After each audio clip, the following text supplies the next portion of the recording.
Welcome to the Nerd Party. I'm Darren Moser. I'm Philip Gilfus. I'm Daniel Prue.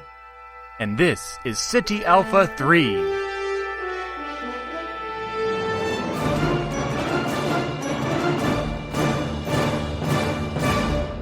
Hello, everyone, and welcome to Ceti Alpha 3, a Star Trek podcast. I am your host, Daniel Prue, and God, if you will, for this episode. Wait, what does God need with a podcast? Well, I guess you're going to find out tonight, Philip, because we have a really fun topic. But before we get to that, I want to introduce, of course, you just heard him, Philip Gilfus, and our other co-host, Darren Moser. Guys, how are you doing this week? I read a book for the first time in a month, so that was pretty cool. You had to wash your brain out, didn't you? Yeah, I took my GRE. I did as predicted, which meant verbal, yay, and math. So, I have to figure out if I want to take it again. Well, it's not that I want to take it again, but should I take it again? So anyway, this is the fun stuff. So now I have to start application. How'd you do on the Kobayashi Maru portion? Did you have to order Geordi to his death? Because I can tell you right now, I have no problem with that at all. It was always interesting, though, because they're very whatever about it. So, like, when you have to go to the bathroom, like, teacher man, I have to go to the bathroom. You go out and they have to, when you come back in, they have to, like, pad your pockets and then pad your other pockets. And did you sneak a textbook into this pocket? Out. Yeah, so I had to do it 3 times. So anyway, so that was my adventure last week, and so now I can breathe for a second and then not breathe later. So. Well, good. That's good. Yeah. Good to hear. At least you made it through, and hopefully good things to come. What about you, Darren? Anything exciting going on this week? Just another fun week of a little more Resistance shows and. Oh, that's right. Was it the premiere this week? It was this was technically the second episode would drop, but if you go on the Disney Channel website, you can see all 3 of the first 3. So what's the general consensus? I haven't heard much about. It's generally positive. I think. Oh, we do. You're have always a Star going to have Wars your show you can listen to, Daniel. Yeah, that's true. I think on that note, every time Jon Favreau posts anything on Instagram, the internet melts down for a couple hours. So he's definitely knows exactly what he's doing right now.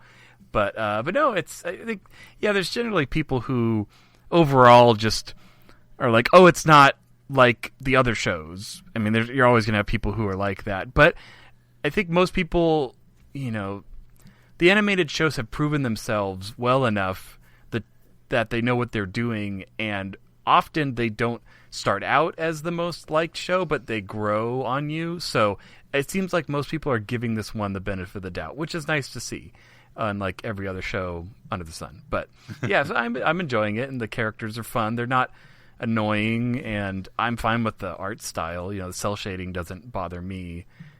So I'm looking forward to more. I want 4 seasons in a movie or whatever we're gonna get. 6 seasons in a movie.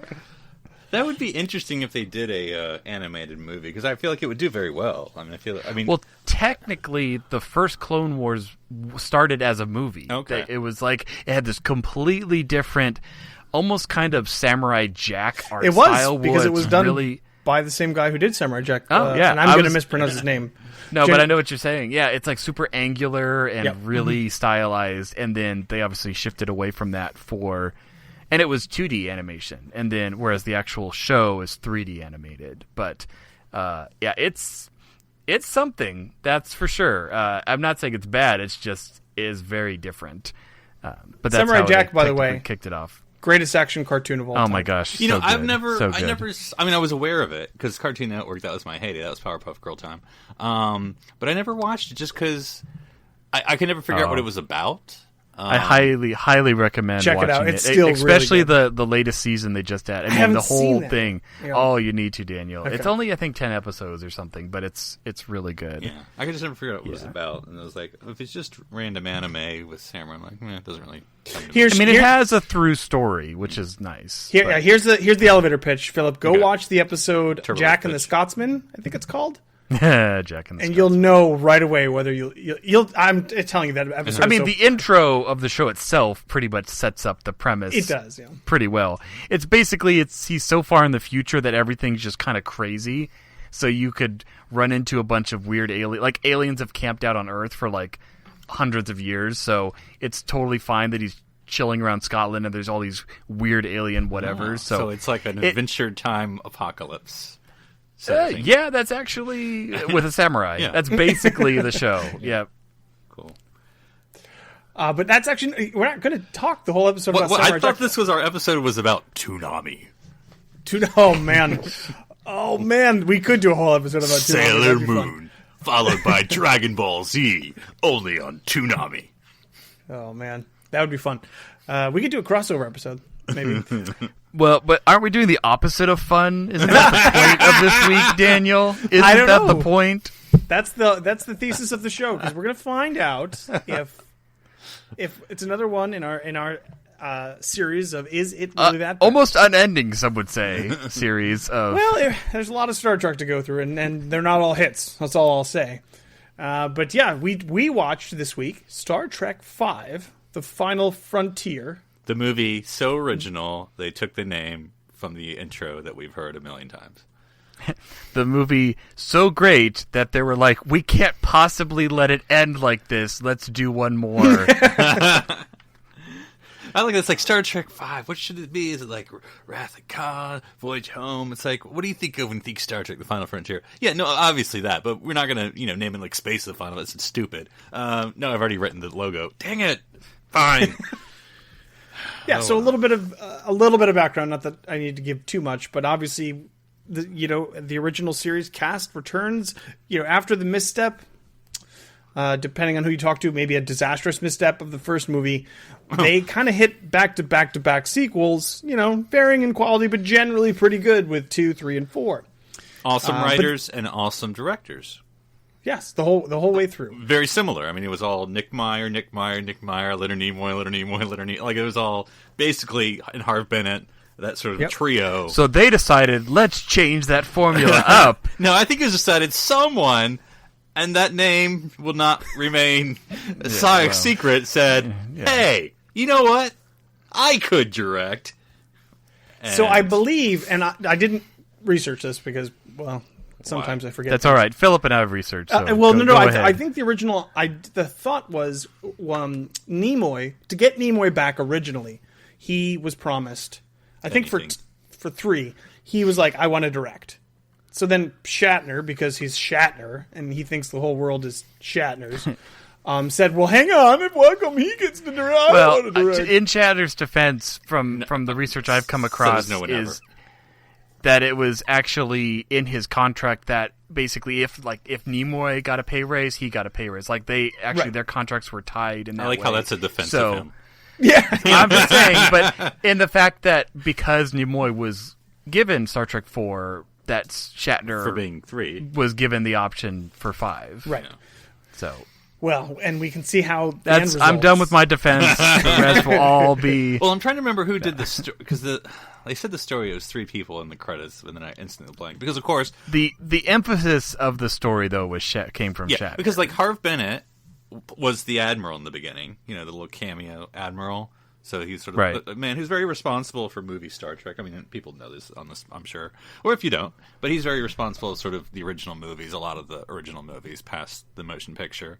So that was sort of nice to get him a little cameo. I mean, I heard he's a bit of a bastard. Of course, I think he's dead now, but nevertheless, he's responsible for a lot of 2, 3, 4, and 6. I think 5. He just showed up for this, but anyway, so.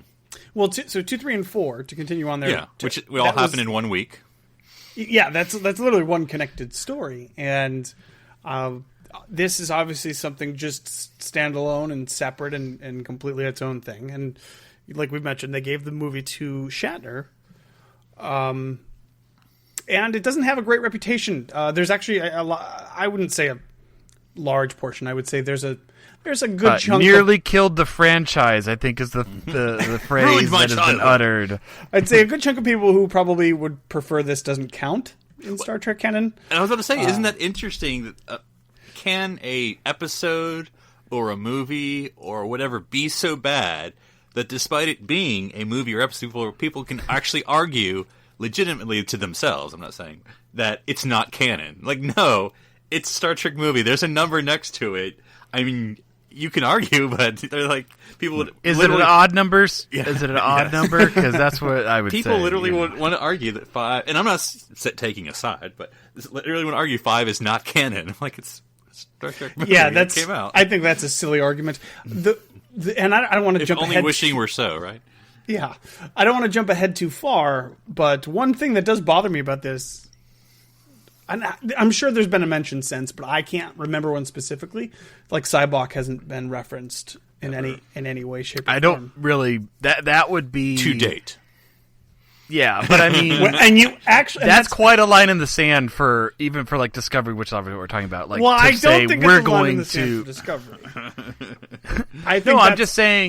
I'm just saying. Yeah, they could reference him, but to do so, that's kind of a big deal. You mean like Spock? No, not like that. Time. But, like anti-Spock, but But yeah, the fact that what about? I thought anti-Spock was bearded Spock. What if Cybok shows up? He has no beard. Oh my gosh, my brain just exploded. Well, it was before he went hipster. He was just, jeez. He was preppy Cybok. So this is actually a good place to start. Oh, no, you know what? I'm going to back the wheels up. I want to talk about Cybok specifically because I think we all have some thoughts. But before we go there, let's just talk initial impressions of the movie going in. Like I said, this movie doesn't have the best reputation. In fact, I would think that a good chunk of fans probably rate it at the bottom, if not, the worst. I know I don't love this movie. Now, I didn't love the movie before. I don't hate it. It's fine. It's not fine. It's not great, but it's there's some elements that make it watchable for me, but I don't ever go back to it intentionally. But what about you guys? Is this a movie that you just like blah? It is as bad as everybody says, or maybe initially going into it you were like, I'm not looking forward to this at all.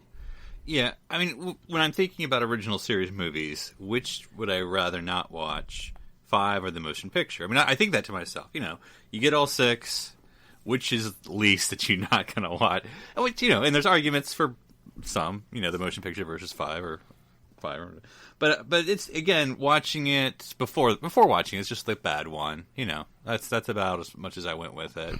But it's not unwatchable and it's not bad.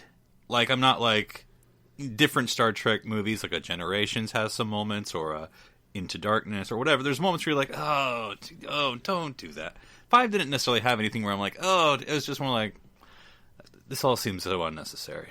That was pretty much just unnecessary. A lot of why. Yeah, that was it. Yeah. Why would what? Okay. Why this story? Why this scene? Why this character? Why this? Why place? does that horse move in slow motion?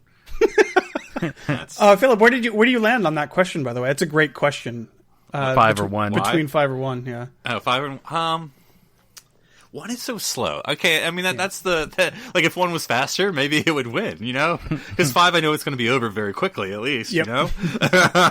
Isn't there someone who edited like a fan edit of 1 where it's like it's just paced better? Like it still has all the good parts. Vimeo or something, you can watch it or something. Yeah, and yeah. I don't know. I'd pick 5 right now. I'd say 5. Because it's one of those things. I also think the pacing and the dating. In other words, okay, so I've never shown my wife the motion picture or 5. Now she's seen 5, and she thanks you, Daniel, by not thanking you. I'm like, why are you sitting in the desk behind the sofa? She's like, I'm literally distancing myself from this movie while we're watching it. So, but it's because I wouldn't want to show her this picture because I think it's a diehard Trekkie thing. Like, right? If you've never that's seen what it's it, made for. Then show her the scene of the Enterprise and space dock, and then that's she it. wouldn't understand like, it. that's all you need to do. It's still beautiful. Well, she doesn't understand my space porn, so that's pretty much. But yeah, and so, but it's just the pacing. It's like it'd be really hard to argue. Like, let's sit down and watch this, and she'd just be like, "Okay, Whereas, again, just as a brief analogy, and then I'll shut up. We watched in Doctor Who because we of course do a Doctor Who podcast, and because we're those Doctor Who fans, we watched the old Peter Cushing Doctor Who movies that don't count. Speaking of non-canon. But we watched them both riff tracks versions because there's two of them. But again, we watched them because that's who we are as Doctor Who fans, and we knew going into it, like, well, the first time we didn't know what we were getting into. The second movie, we know what we're getting into, but still, and we just embrace the whatever it was.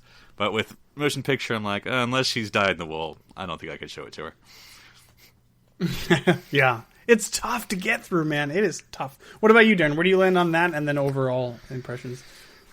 Yeah, so I mean, I haven't watched this movie in a while, so in some regards, it was like, okay, well, I literally need to sit down and watch this because I don't remember all the pieces and the plot. I've spent a lot of time, Daniel, invested in scrubbing it from my brain, but Darren, but no, let's just go right back. Because this is a painful experience, Daniel?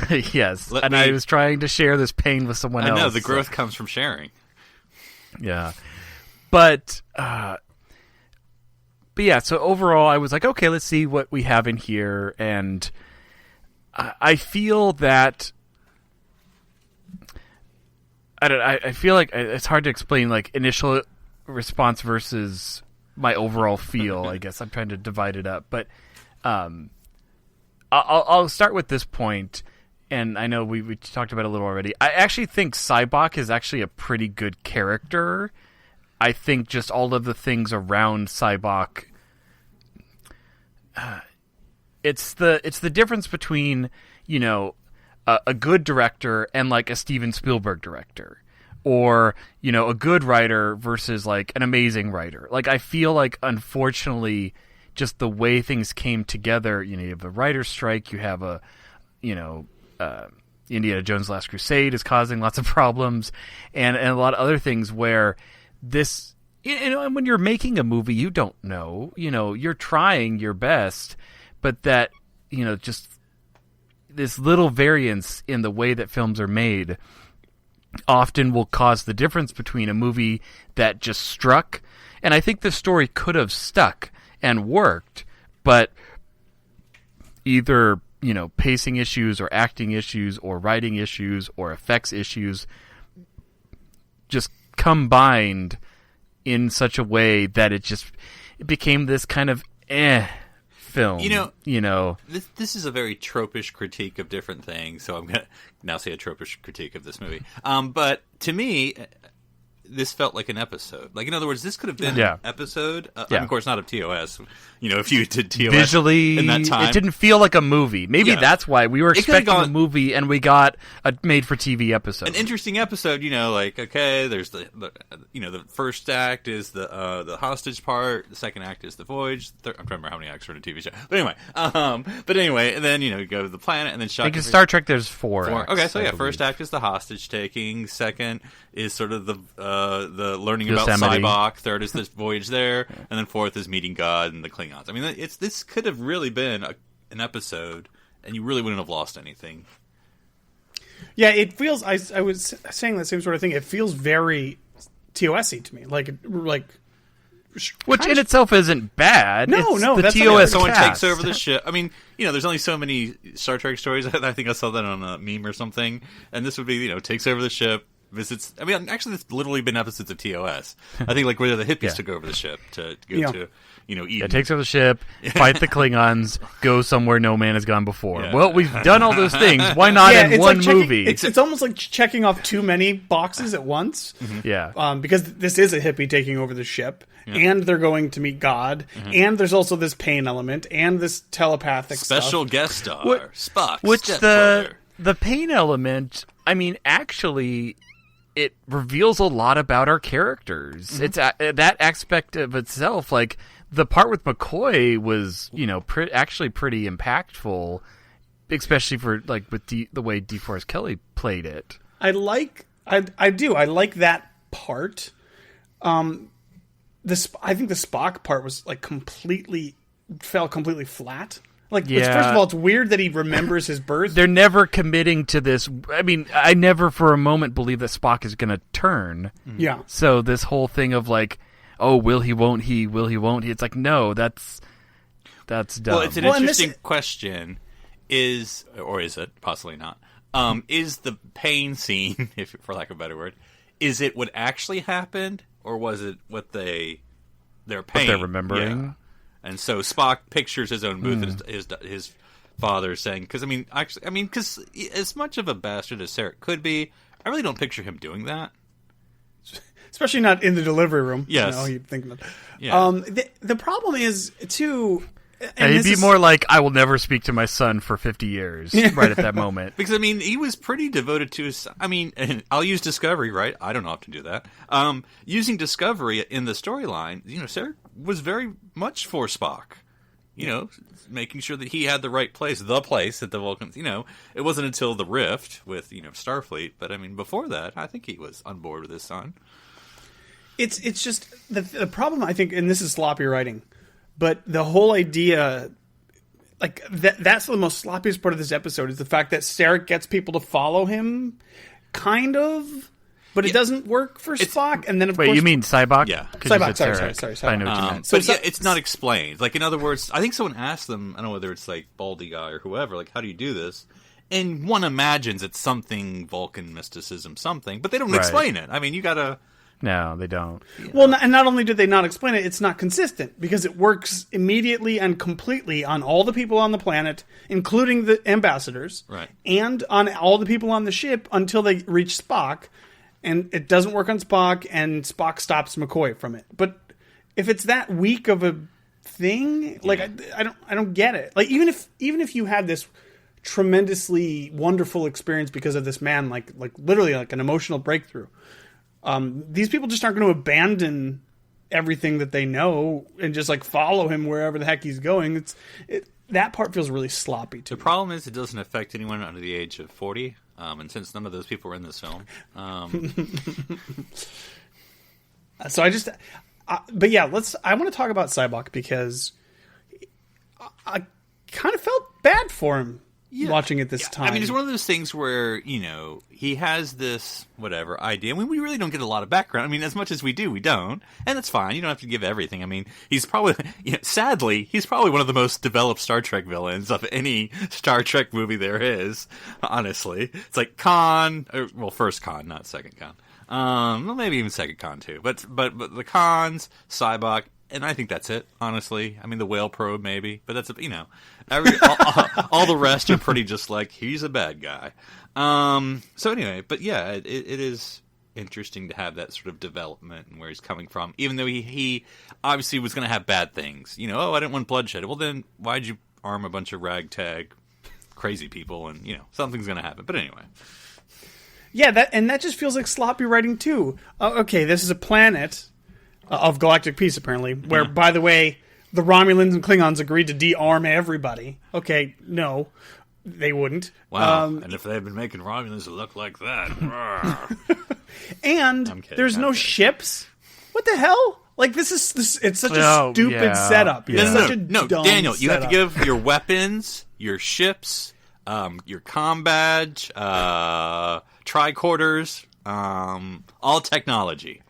It's such a dumb it's the fact that the Admiral is it has to be the Enterprise. No, you know what? And I didn't remember this part, and I know it's just a clip that they used from a prior movie, but it still ruins the whole thing. So I always pictured in my head that, the Enterprise was orbiting or something. I didn't remember it in space dock, literally next to the Excelsior. Yep, they show the Excelsior saucer, and they're like, oh, we can't even move barely. And they're like, you're fine. Just go. I need Jim Kirk. And he sort of rolls his eyes at that, and so do we, honestly. Yeah. But that's, that specific part feels like Shatner. A lot of this is special. Kirk is special. Kirk is awesome. Kirk is amazing. And I feel like that's Shatner just coming through. Mm-hmm. And that whole thing is just okay, fine. Put him on the Excelsior then. It's working. What the heck is the problem here, guys? Oh, jeez. Of course, it a little shades of the motion picture, right? Kirk thinking he's the only one who can save the situation, and anyway. Yeah. So anything else to say? Oh, and also the villain melding with the blue light at the end. I'm saying there's a lot of parallels here. Parallels? Yeah. To blue light. What do we? To the motion picture. Motion picture. Yeah. So I was I could see Decker being like, V'ger, let me feel your pain. It would have been awesome if Decker came out of the blue light, and you're like, oh, wait, what the hell? It's V'ger! The last thing about Sybok I wanted to say was the specific conversation that Spock had with Kirk, which, in retrospect, you could shove some discovery in there with Michael, because Spock is like, I was never inclined to tell you about my personal life or whatever. Mm-hmm. I mean, I'm giving them an excuse. I don't think it's a legitimate excuse. Well, to be fair, he never told the captain that his father was the Vulcan ambassador, even though he was his first officer. You know, and was it the Tower of Babel? That's not what it's called, is it? Anyway, the Babel. I think that's literally what it's called, right? But like, oh yeah, the ambassador is my dad, and I'm like, oh well, that didn't come up. But anyway, again, which you think consistent with Spock. So you think Kirk, like if there's an HR department at Starfleet, maybe that would be good information to have. Mm-hmm. But anyways, I kind of hope that we see Sybok in Discovery. I think that'd be cool. There's a Sarek, there's a Michael, there's a Spock. Only one person missing. We know Amanda. We even see Amanda. Yeah, that's true. What the heck? Just get the whole family together. Now, I did, again, hearing it, because, I don't watch this movie a lot. So the dialogue is thus, or paraphrase at least, his Cybox, as Spock says, his Cybok's mother was a Vulcan princess. I did not know they had royalty. I'm putting that aside for a moment. It sounds very scandalous. But then, she died, and then we were raised as brothers. Hold on. She died, and you were already married to Amanda?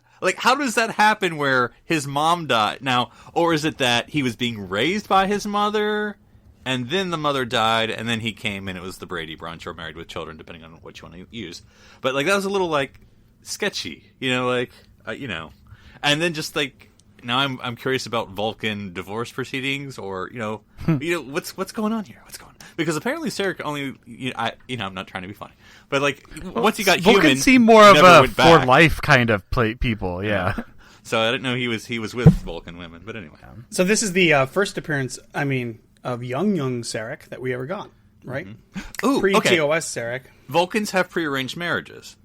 So maybe that was his prearranged marriage.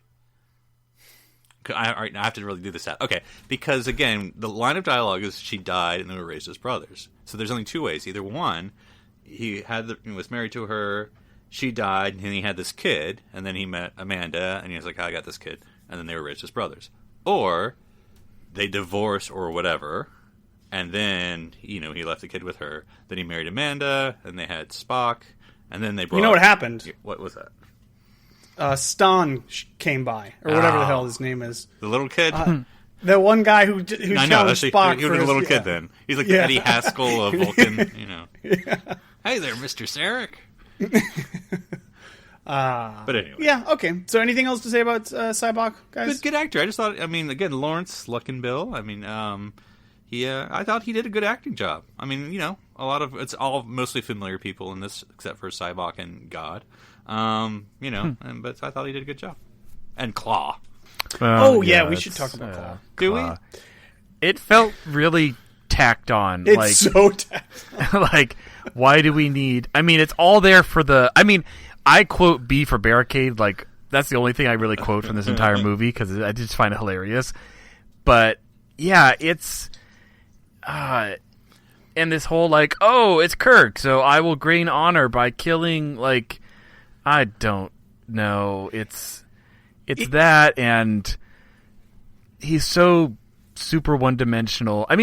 Granted, they do intercept that distress signal, which is kind of clever, speaking perfect English to, but to be fair, in Star Trek 6, Uhura does the reverse to the Klingons. Well, not quite as clear as I didn't see them with 80 Earth dictionaries. I'm just saying. It's so tacked on. You could easily strip out everything. And by the way, I know his name right now, but I didn't know it yesterday, and I'll forget it tomorrow. I guess unless I can think Dr. Claw, then maybe that's what I got to think of. I'll get you, Kirk, next time. But it's so tacked on, and that end scene with him apologizing is so cringy and tough to watch. It's just he's like, "Don't you have something to say to Captain Kirk?" And he's wagging the finger irony. Oh, man. Well, there goes all the threatening that the Klingons ever had. Jeez. Well, that's why we take them over in Star Trek 6. Yeah, it does feel like, well, it's a Star Trek movie. Let's call it The Final Frontier. See, it's a little on the nose. Okay, who should we have? Klingons. Are you a little quick with that? No, it's Star Trek. We need to have Klingons. I mean, do we need to? We had Klingons before in 1 and 3, and they were in a Bird of Prey in 4. You really think we need it? Okay, all right, and we're gonna have them the next movie. Okay. I was actually. This is just gonna be really a little nitpicky. I mean, it's literally every movie but 2, right? Yes. Yeah, I was just like a little. Well, they weren't adversarial, and they weren't even really. They didn't have a presence in 4. We just stole their ride. We just had the ship. That's true. That's true. Yeah, that's true. But like, I was almost thinking watching this, like, and I guess it doesn't help that I know 6, but like, I wish they didn't have a Bird of Prey. Like, I wish it was like a D7 or something else. I'm like, I've been Bird of Prey'd out already. I'm now picturing the D. Oh, sorry, I was thinking of 4 still. So I was picturing the D7 crashed, or landed on Vulcan, and they're trying to, which is a totally different size ship. But that would be cool. Yeah, something different. That would have been cool as a D7 warship or something. The Bird of Prey is the Excelsior class of the Klingon because it exists for generations and everybody uses it. And it's like, ugh, God, I can't believe we're still using this 70 years later. Yeah, and I just have random notes. I don't know what order you want to go in here. So the beginning was very not Star Trek, and that's not necessarily a critique. You're talking about the Planet of Peace? Yeah, I mean, like, literally, before you get to the titles, it is sort of like... Yeah, you'd have no way of knowing this was a Star Trek other movie. Than, oh, you're a Vulcan, and then the theme plays, and then like, oh, watching Star Trek. But the slow motion... It's a Mad Max opening, yeah. kind of. Yeah, it felt like Mad Max or Anti-Water World. It felt like an 80s movie. Yeah. And not in a good way. Yeah. Well, I mean, I was neutral about it, except the slow motion horse, I'm like, which is a directing choice. And I'm like, I was thinking of Monty Python and the Holy Grail. Like, that horse is never going to get here. Well, again, you can see the kernel of the idea. The idea is the reveal that that this person who's acting like this is a Vulcan is the aha. The problem is it takes 20 minutes to get to that moment, and it doesn't work. And then the Laughing Vulcan, which is of course one of my favorite songs. But anyway. That's the name of my my cover band. And even that, it's just like not enough. That reveal is too little for the scene that's building it up. You know, I mean, that's first of all, it's kind of an inside thing when he takes his thing off. Oh, it's a Vulcan. He's not acting like a Vulcan, but that's not like a tremendous shock. We've seen Spock not act Vulcan plenty of times. We've seen lots of Vulcans not act Vulcan. It's such a small payoff for such a. It just isn't for such a big build up. It's just like, okay, and it's like slowly takes off his thing and it zooms in on his ear and it's like, oh my god! Yeah. It's like, no, that's. I mean, if he said I'm Cybok, son of Sarek or something, that would be at least a little more impactful. That would have been cool. An early reveal would have been cool, I think, about who he is. What if they had done? It wasn't just him alone. What if he had like 20 other Vulcans on horseback, and he'd convinced all these people to walk away from the teachings of Surak? Is it Surak? Yeah, you're right. Like, that would have been cool, because not only do we see him, like, we can still have the parts where he influences others, but the fact that he has a core following, like, okay, something about this has convinced other Vulcans to follow him. He's not just this rogue Vulcan. And also the fact that the actual plan, I mean, it worked, so I can't fault it, right? But he's like, all right, I need to get to Shakari. I need a starship. Very specifically, I need a Federation starship, apparently. All the other ones are crap, apparently. And so I'm going to go to the Planet Peace, right? Planet Peace, because that's where his ambassadors, that people will send ships to rescue. And then I'll get a starship and then go from there. So I'm like, that's a very intricate plan, by the way. Also, how do you not know the Romulans and or Klingons would send ships, unless he didn't mind if he wanted one of theirs? I don't know. But anyway. Where was the Romulan ship? Anyway, I don't know. It was cloaked. You could easily rewrite that. They were there. They were just cloaked the entire movie. You could easily rewrite this opening scene, set it in space instead of on a planet, and say, like you said, take your idea, Darren, and say, oh, this is a delegate of Vulcans. They want to come on board the ship and have a party or whatever. And they come on board, and then they start party like the Vulcan party. Okay, maybe they use a different, different Did phrase. you say party? No, we meant meditation. Oh, okay. Oh, yeah. Well, actually, that would have been cool. Although you just gave me a great idea. I would have loved to see in space some like boarding action. Like we never really see that, but like that would have been a cool new thing that we've never seen in Star Trek, is one ship boarding another. I mean, I know you have transporters and stuff, but like I'm talking like actually forced docking and cutting your way into another ship, and then they come busting in and it's a bunch of Vulcans. You'd be like, what is going on? Yeah. Actually, we actually did get to see some boarding action in this movie, Darren. Let's not forget. B for boarding? Yeah. Hey, I think that's the first time in Star Trek that we saw like an actual shuttle going into the shuttle bay. I think, right? Though I had to think, going back to the motion picture, and I don't know if this is the actual motion picture or the remastered motion picture, but they all count. I'm comparing the main shuttle bay I saw in TMP to this main shuttle bay I saw in Star Trek V. It is tiny. Things got a little smaller in that refit. Yeah, well, no, it was already the refit. This is the same ship, right? So things got a little tiny. It's. I mean, you have let's talk about the effects for a moment. Not good. I mean, like I said before we started recording, I said this movie had a problem, and its problem was it was trying to be made at the same time as Indiana Jones and The Last Crusade. So they lost out on Sean Connery, and they lost out on ILM. Oh, is that because I was wondering, because 4, in my mind, 4 looks fine. ILM has Special done effects. everything up to this point. Uh-huh. And they wanted ILM, obviously, but ILM was busy with Ghostbusters 2 and the Indiana Jones and the Last Crusade. Mm-hmm. So, and so they literally like shipped the model to the effects company. And I mean, I don't want to knock effects companies. I think it was just a matter of it looked like a show, or it did not look like you were watching a movie. And a lot of that is, and I've tried to do like miniature photography, it's very difficult to make it not look like it's small. But every time I see that shuttle, it feels like, well, they're not. The problem is they're not shooting it probably with a multipass like how you would actually shoot miniatures. They're probably shooting it just straight up, and it does not work. I mean, quick side history of like how you shoot models. Like, let's say you're shooting Deep Space Nine, and you want it to look massive. You actually shoot it in multiple passes, and each pass has like different lighting. So you shoot at one pass where it's like the sun, and that's the only light. And then you shoot a pass, and you do it with a special camera that can repeat the motion by computer. And you do it with the running lights, you do it with the star field, and it looks great. But if you don't do that, and you're literally filming the model in one pass with the lighting on it, and it looks, you can tell that it's not shot in the same way. So, I mean, it also, it's speed. Our eyes are really good at telling how fast things should be moving. So the fact that when it's crashing like an object that's very small. It doesn't crash or move like an object.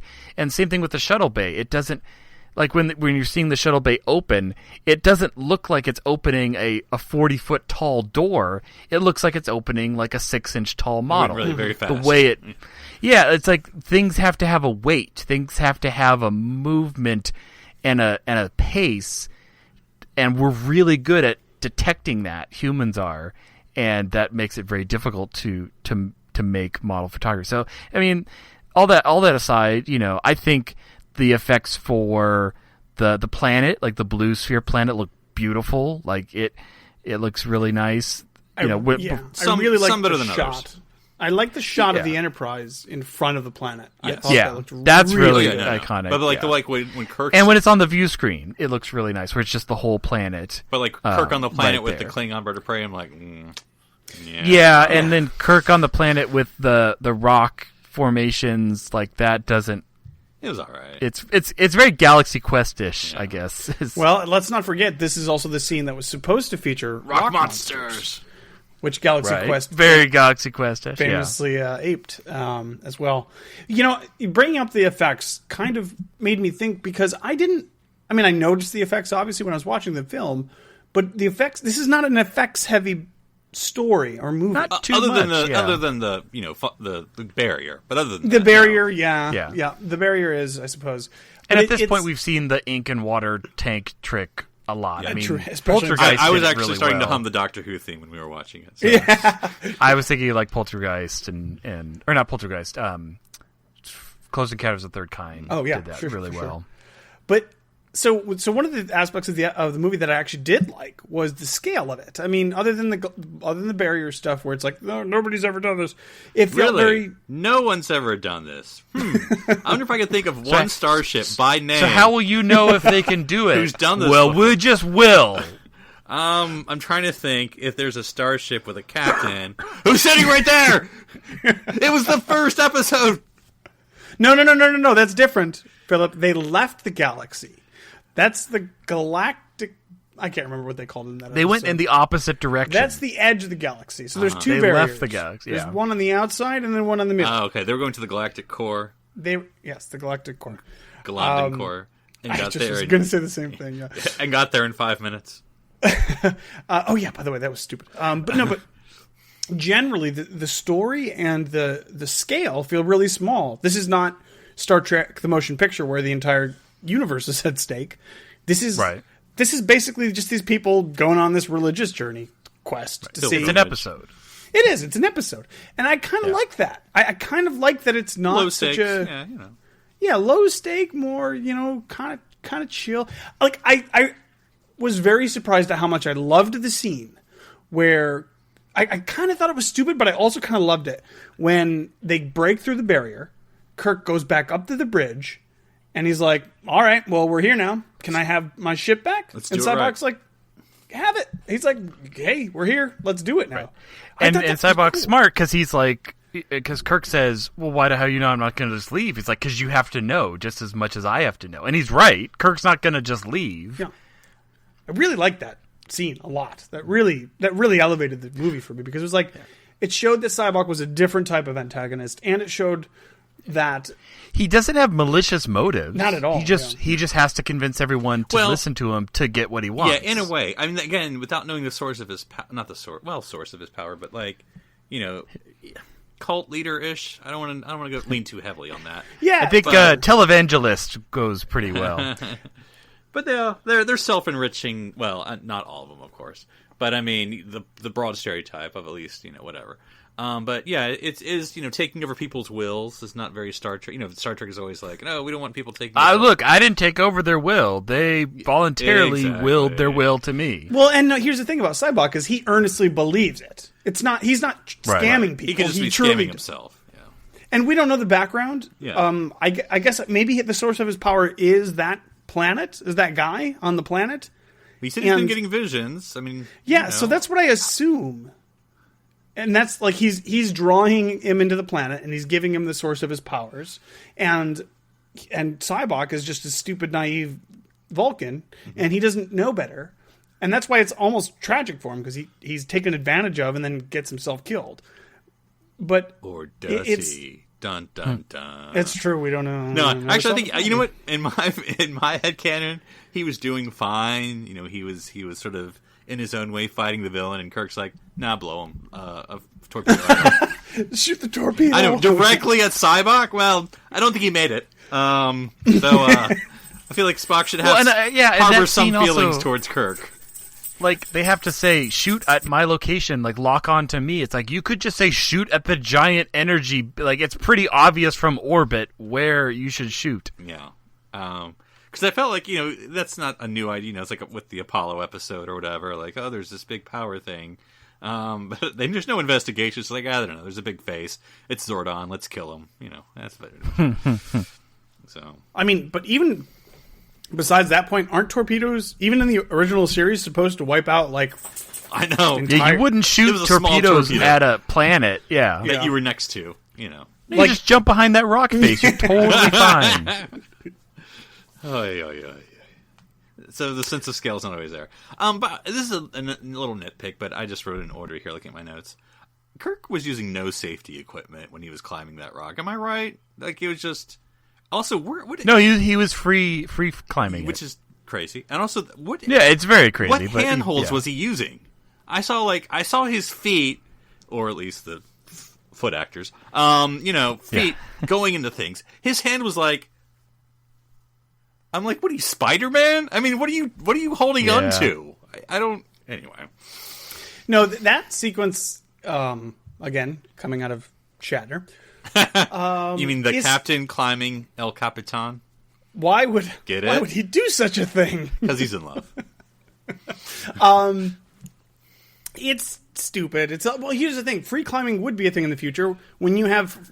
Well, first of all, you have rocket boots, and you have you had like some sort of anti-gravity belt that would like catch you if you fell, or at the very least a transporter lock on him at all times that would just beam him somewhere if he fell. Although the most dangerous time would be when you're starting your climb, where if you fell, you'd hit the ground faster than 5 seconds, and you couldn't actually beam out in time.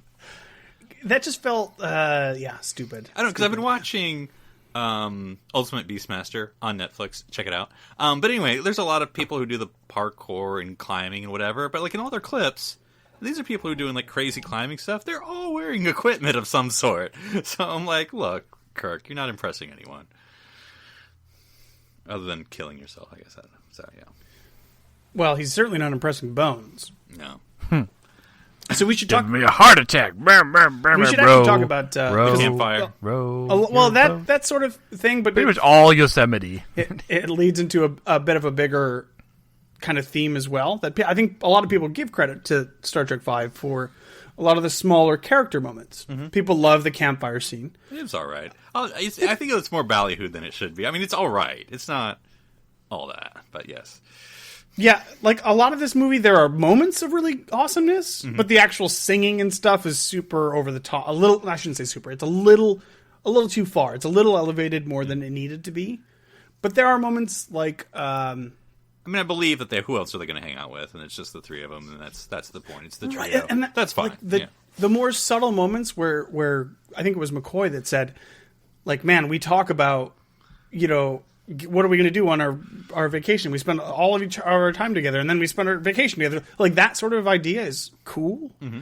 And that's a good, subtle idea. Like, oh, man, these people are... And family is obviously a big theme in the movie. But it's like...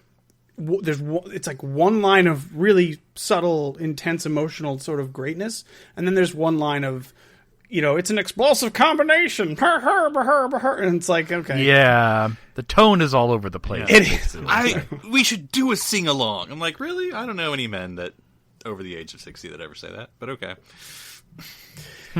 Yeah, and then the entire point of having row your boat is so that Kirk can later on say the line, then I guess it was a dream. Or not have to pay any royalties, obviously. Like, public domain songs. Public domain songs. What do we got? Nothing's a bad idea. But like the marshmallow bit, that's cutesy. I like Bones playing with him, playing with Spock and stuff. And there's they keep that bit going. They say I did not realize that was such a running in that joke. movie. Yeah. And there's like little like there's terrible little moments, like everything between Scotty and Uhura, which is gross and weird and inappropriate. Random. Yeah, that's really weird. Now, when I was watching it, I was like, because I vaguely remembered that, and I'm opening myself to possibly, like, who knows? They've been together. Maybe they've just decided in their, that they have a thing going on, which would be fine. Whatever, things happen. But I was just like, that is so random, and then they don't really play with it because. They flirt with it in the beginning, literally and figuratively. But then once Uhura gets brain boozled, Scotty's like, oh, I don't think I want to do it in my state, and definitely not in the state you're in as well. So it's like, he doesn't seem that into it, or I don't know. But anyway, it just seems odd. Right, so for every moment like that, or like when the famous scene where Scotty hits his head on the Enterprise right after literally knocking himself out, like, come killing on, him, guys. apparently. Like I remember the scene because it's stupid, but like he had like a bleeding from he had to go to sickbay for that. It just wasn't like a bonk on the head. So, but then you have how fast is that man walking? That's my question. I know exactly. Yeah. Not just only walking, talking to himself at the same time. But you like that stupidity, the same character, you have that wonderful moment later on when like they're all seeing the beautiful planet and they're like, oh, I think it's Uhura who's like, Scotty, you got to get up here and check this out. And he's like, no, I can't do that because Kirk needed this fixed and I can't let him down. And like that's solid Star Trek right there.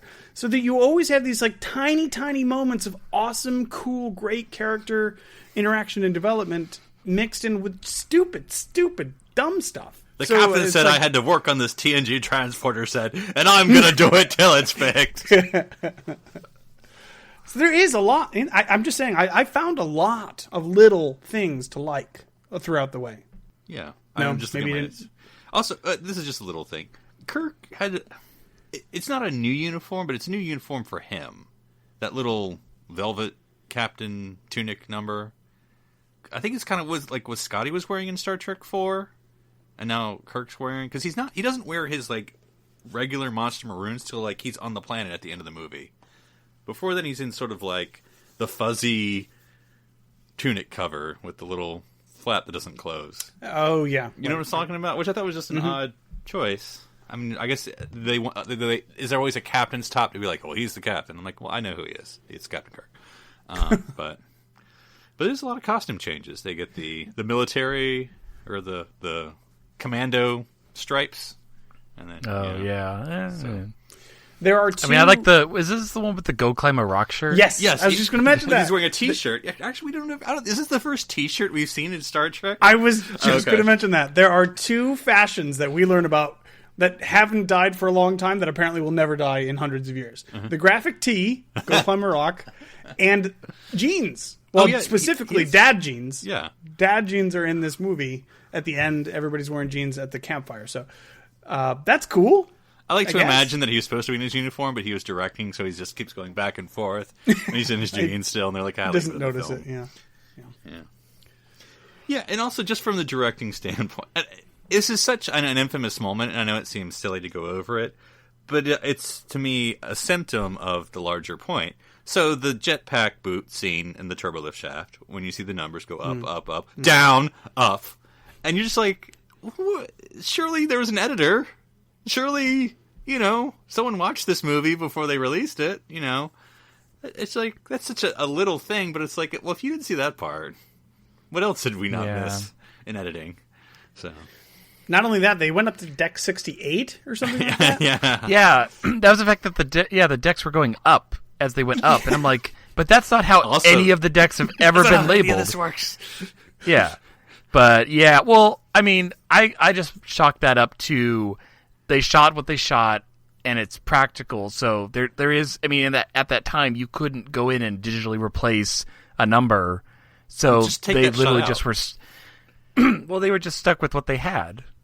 Oh, no, I mean, because it went like, I'm making this up, but like 27, 45, 63, 30, and then 80, and like, well, just take that one out, Yeah, no. That's true, that's true. That's an easy editing fix. Cut, splice, or whatever. I don't know. All right, so, we're right towards the end here. I want to just leave the floor open, because there's a lot. Anything you liked, anything that we didn't, just little things that you didn't like, that you hated. Real quick, just anything that slipped through the cracks. Again, the real world discussion, on the Star Trek real world discussion, like, how are we going to lure them over here? Any ideas? No ideas, stupid. I could dance naked. Oh, jeez. Okay. I mean, it's out there, Uhura. But with fans, where are we getting the fans from?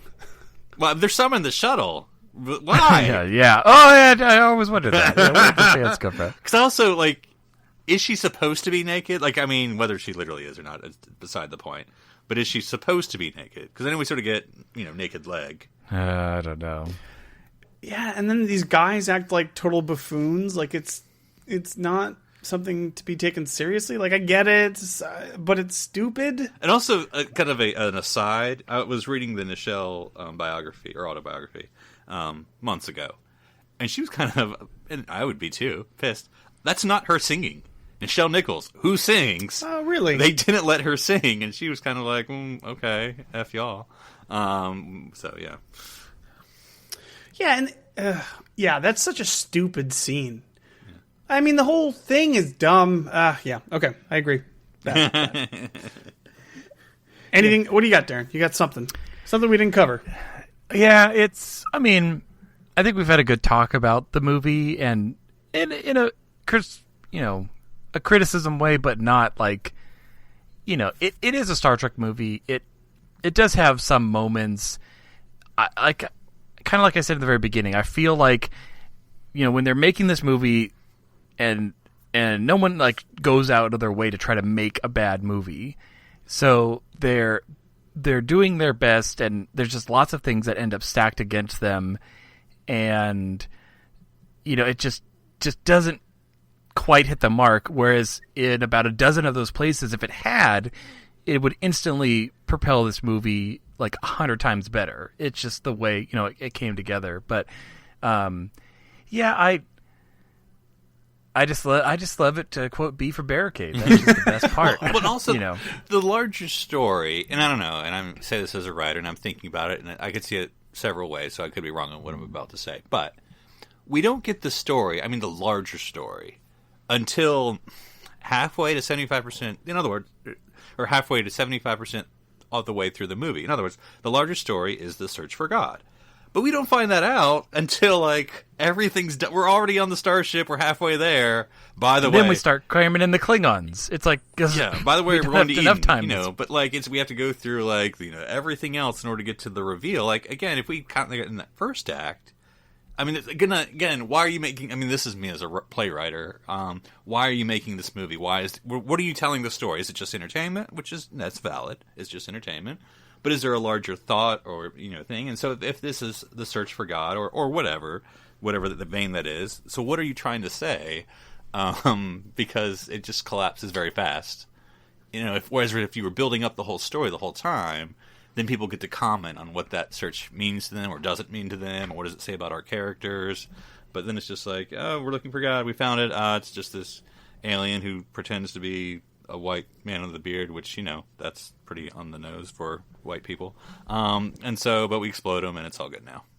And God's inside you, I guess. Shrug. What if they had...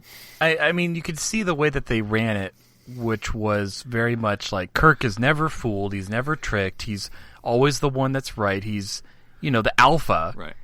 And what if they had done the opposite? And what if Kirk is the one who's, searching... kind of more like what we get in Star Trek 6, where he's aging and he's trying to figure out, where his place in life is, and but he's drawn into this, and the rest of the crew, his friends who care for him, are trying to help him, and in the end, he does, recover and figure out what's going on. But it's a totally different way to do it. But honestly, that would have been a really interesting movie to see Kirk. In that type of... I could see Picard doing that. I could see, others... Well, just in the... You know what I mean? Like, in the fact that it's not expected. But I could never see them actually wanting to do that with Shatner. There's never been... No, I say this. There's never been a Kirk out of control story. Like, I think about, like, Turnabout Intruder! Not in the show. Well, no. That wasn't him. Right? But, like, you know what I'm saying? Like, Sisko with his, Javert, Les Mis, Eddington story, Janeway in a bunch of stories, but, like, the Equinox. You know what I'm saying? The captain's sort of out in control or very focused and very, whether it's the Captain Ahab with Picard in First Contact, whatever, who's not acting themselves, but we've never had that with a Kirk. So it would have been interesting if he had a story. That's outside of the vein of what you're talking about, Darren, but I'm putting it more on your side. Basically saying he's acting out, and it's up to the crew to kind of reel him back in, and, the struggles that go on between that. And we get a little bit of that with the whole, like, I need my pain, but that's it. And then we move on. That's a really interesting point to bring up, because I believe that scene, that whole thing... Especially when Spock, like, I'm pretty sure the original idea in the script was that Kirk was going to be the one dude who rejected this. He has the same speech. And Leonard Nimoy was supposed to, both Leonard Nimoy and McCoy were supposed to succumb to that sort of pressure that everybody else does. And Leonard Nimoy looked at the script and was like, no way, man, that's not what Spock would do. Spock wouldn't abandon his friend like that. And I like how they did it, though. Like, McCoy does flip, but then he kind of has this moment where he's like, but even though I'm on your side, Cyborg, I still got to stay with these two. Yeah. Yeah, and the thing is, like, I agree with you 100%, Darren. We're like 75% towards Yeah. like a good. This is the first draft. Yeah, that's exactly right. That's why it's hard to make a movie. And again, with the best intentions of what they wanted to do, it's not a bad idea. It's just a little here. It's like the effects, okay, or this whole like pacing. And I mean, unfortunately, I wasn't there, but I know a lot of it is. I mean, I would say if I'm taking this in the kindest way. If William Shatner didn't direct this, but someone with more directing experience directed this, it probably would have been a better film. And I'm just saying that because William Shatner is an actor. Now, he knows Star Trek very well, but that he's not an amazing director. And you need an amazing director to make this kind of story be pulled off. I'm also not a fan. And again, it does happen well. But generally speaking, if you're going to direct, don't act. I mean, because you're directing yourself, and that's dangerous, especially when you're the main lead. Now, and it's really hard to kill your darlings, meaning like you have to take out things that you don't like. I mean, I'm sure there's tons of scenes that were Kirk scenes that he doesn't want to take out because he's like rock climbing. That's him. Yeah. For no reason. Extended. Well, look. Okay, I give a pass on that because they're showing the credits, so they got to get through the titles. So much. And technically, that's not William Shatner. So, because I was just going to say, give this movie to Nimoy, and imagine. So that's the thing. If you take, we all agree the premise is, what does God need with a starship is an awesome, cool premise, and Shatner only touches the surface of that idea. Give it to someone artistic and with a little deeper kind of nuance, something like Nimoy, or it doesn't have to be Nimoy. Give it to someone else. Well, with Nimoy, look at 4. The fact that they split up, so it's easier for him to direct because in many of the scenes, if it's not the Kirk Spock scene, he's not there. Yeah, but Kirk is in all of this movie. Yeah. Like in 3, I think he's in 1 scene, 2 scenes. Nimoy is. It's the whole movie. It's all at the end. So that's why he can direct 3 because he's not in it. Yeah, fine. You don't have to give it to Nimoy. Give it to someone else. But like you guys are just talking about, don't give it to the star. Don't give writing credit, main screen time credit, and directing credit to the star of the film. That's not going to work out for you. He did have the original idea, and that's not bad. Then the fact that it didn't go to a writer because the writer's strike, and you have William Shatner direct it. I mean, again, I'm not trying to say this in a harsh way, but this concept could work with a better team. I mean, who does this guy think he is? Bradley Cooper? All right, let's do real quick closing thoughts because we just kind of summed up what we I think. But just to put a pin on it, and I'll start. This movie is not that bad. It's not that bad. There's glimmers of hope.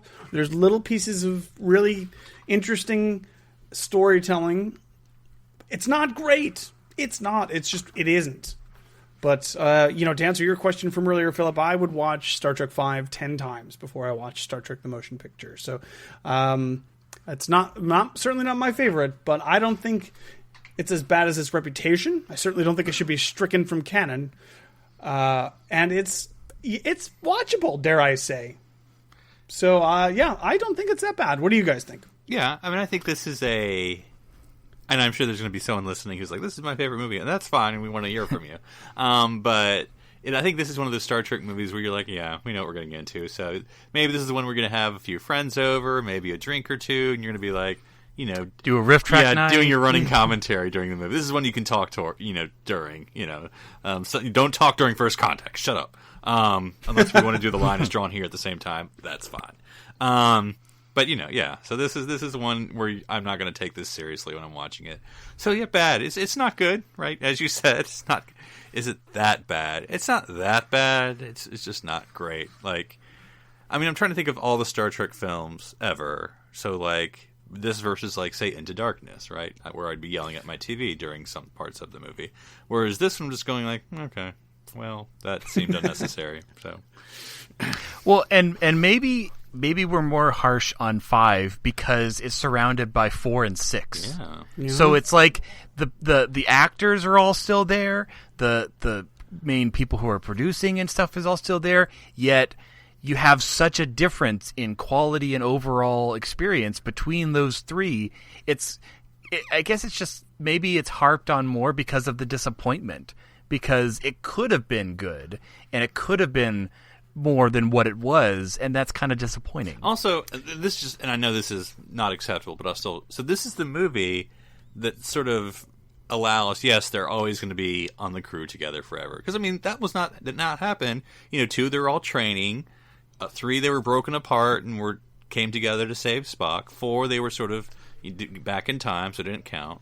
But then that last scene, they're all sitting on the Enterprise, and then 5, we're all back in the same positions that we've always had. Nothing's ever changed, except 30 years have passed. And I'm like, okay, we're not going to explain why that's so? No? Okay. All right. We're just sticking with this. Yeah. Look, when you're the only ship in the quadrant, you kind of right do there. whatever you want. Besides the Excelsior! Well, why would you want that bucket of balls? Apparently one of them's going to want it in the next movie. So, But, yeah, I mean, overall, I would say... Is it really that bad? It's just very mediocre, and we want more out of our Star Trek. And I think I kind of summed it up with what I was saying earlier about just the things that were kind of stacked against it. And like I said in the very beginning, I really like the character of Sybok. I think again done in a better way, Sybok would have been a really interesting character. Maybe if this was all about, I mean, I know all the movies have been about Spock, but if this was more about Spock, because it's all about Kirk, so there's no connection with Sybok at all. Because Kirk is the lead in this. Yeah. Well, yeah. There's like one part where like Kirk's like, I've lost a brother. And I'm like, oh yeah, there was that TOS episode, and he came back. Okay, well... I mean, that's not what you're talking about. You're talking about. but to answer the question, would I watch Star Trek 5 or Star Trek 1? I would watch Star Trek First Contact, and then that just answers the question. Is this your Kobayashi Maruing? I would watch the best version of young Sarek, and I'd watch Star Trek 09 before I watched this. But you know what's interesting? I think at the very least we gained some appreciation. There's some stuff to like. So this certainly is These Are the Voyages, which also gathers its name from the monologue. the prologue. Yeah. Maybe that's just like I just stay away from that phrase. It doesn't work. Yeah. But this has been a lot of fun, and trust me. We will be revisiting this topic later on. Not Star Trek 5 specifically, but these types of stories. Talk about it again. But we have a bit of an exciting milestone coming up next week. Philip, what are we going to be doing for this triple-digit episode? Yes. Episode 100. Ceti Alpha 3, the 100. Yeah, so for this one, we're going to kind of do an interview with Darren and Daniel about their Star Trek fandom.